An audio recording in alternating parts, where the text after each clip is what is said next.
தஞ்சாவூர் பெரிய கோவிலில் நடைபெற்ற சதய விழாவில் மாமன்னன் ராஜராஜன் விருதை உச்சநீதிமன்ற நீதிபதி மகாதேவன் 5 நபர்களுக்கு வழங்கினார்.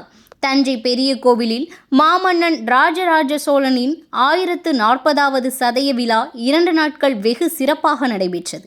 இதில் நாட்டியம், கலை, பண்பாடு, பட்டிமன்றம், கவியரங்கம் உள்ளிட்ட பல்வேறு நிகழ்வுகள் நடைபெற்றது. 2ஆம் நாளான நேற்று மாமன்னன் ராஜராஜ சோழன் சிலைக்கு அரசு சார்பில் மாலை அணிவித்து மரியாதை செலுத்தப்பட்டது. அதனைத் தொடர்ந்து பெருவுடையாருக்கு 48 வகையான திரவிய அபிஷேகம் தமிழ் முறைப்படி செய்யப்பட்டது.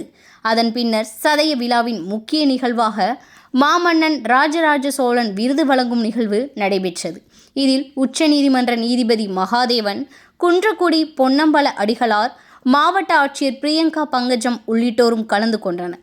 இந்நிகழ்ச்சியில் தஞ்சாவூர் மருத்துவக் கல்லூரி முன்னாள் முதல்வர் மருத்துவர் மருதுதுரை, ஓய்வு பெற்ற மின்வாரிய பொறியாளர் தங்கராசன், திருக்குறள் கல்வி மைய இயக்குனர் சோமசுந்தரம், திருவையாறு அரசு இசைக்கல்லூரி முன்னாள் முதல்வர் கௌசல்யா, நாட்டுப்புற கலைஞர்கள் சின்னப்பொண்ணு, குமார் ஆகியோருக்கும் மாமன்னன் ராஜராஜன் விருதையும், பன்னிசை பேரறிஞர் பழனி சண்முக சுந்தர் தேசிங்கருக்கு தேவார நாயகம் விருதையும் உச்சநீதிமன்ற நீதிபதி வழங்கினார்.